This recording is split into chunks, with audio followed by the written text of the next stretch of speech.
कुमार जी की कोई moral standing, कोई नैतिकता बची नहीं है।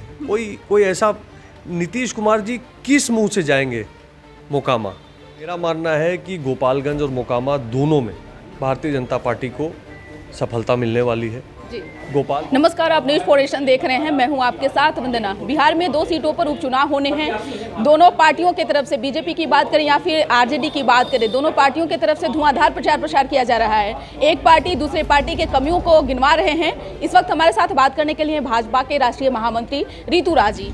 कैसे देख रहे हैं दोनों सीट, कैसे आप लोग कब्जा कर पाएंगे? क्योंकि गोपालगंज तो शुरू से आप लोगों का कब्जा रहा है, मोकामा में बहुत आप लोगों के लिए टफ है।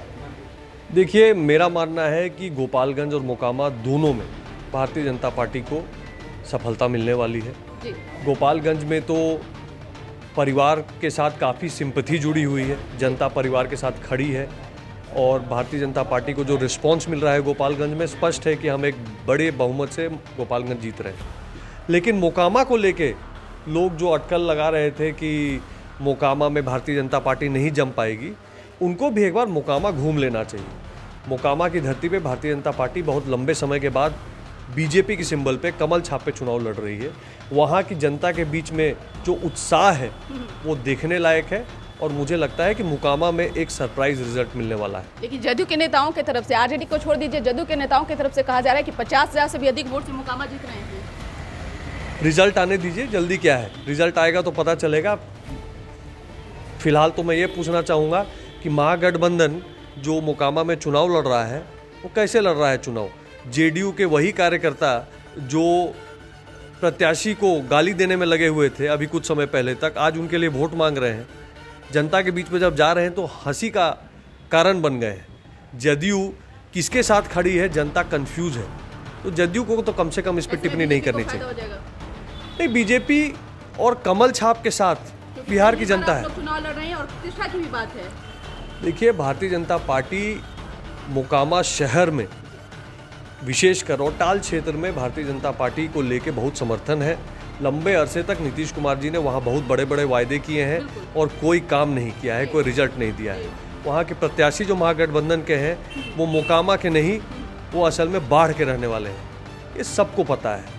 रिजल्ट आएगा और उस रिजल्ट से बहुत लोगों का भ्रम टूटेगा। डिप्टी सीएम तेजस्वी यादव ने कहा है कि गोपालगंज को लेकर के जिस तरह से बीजेपी कह रही है कि हमारा सीट रहा है, मैं उन्हें बता देना चाहता हूं कि अब सफेद झूठ और जुमलों में अब जनता नहीं फंसने वाली है। तो क्या तेजस्वी यादव की इन सब बातों का असर गोपालगंज में देखने के लिए मिलेगा? क्या गोपालगंज में तेजस्वी जी का क्या इम्पैक्ट पड़ता है वो आपको रिजल्ट वाले दिन पता चल जाएगा। क्योंकि उनके मामा भी वहाँ से चुनाव लड़ रहे हैं। मामा लड़े या तेजस्वी जी किसी और को लड़वाएं, जैसे हो, गोपालगंज की जनता ने मन बना लिया है, भारतीय जनता पार्टी के साथ पुनः खड़ी होगी और भारतीय जनता पार्टी मोकामा और गोपालगंज दोनों बाई इलेक्शन जीत रही है। जिस तरह से बेरोजगारी और भ्रष्टाचार को लेकर तेजस्वी यादव हाय तौबा मचाए रहते थे, जब अब उनकी बारी आई है तो स्वास्थ्य और रोजगार को लेकर के कैसे आप इसको देख रहे हैं?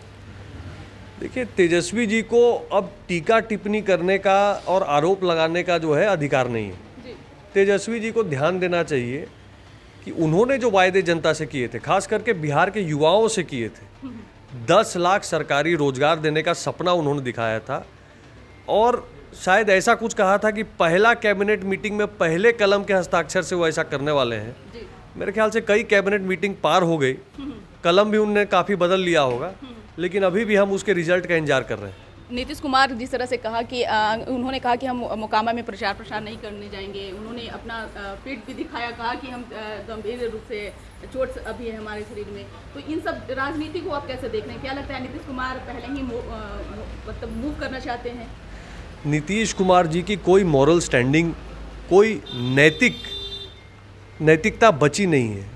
कोई ऐसा, नीतीश कुमार जी किस मुंह से जाएंगे मोकामा और क्या कहेंगे जनता को मोकामा जाके? जिस प्रत्याशी के विरोध में उन्होंने हर एक तरह का प्रयास किया, उसी के लिए आज वोट मांगने जाएंगे?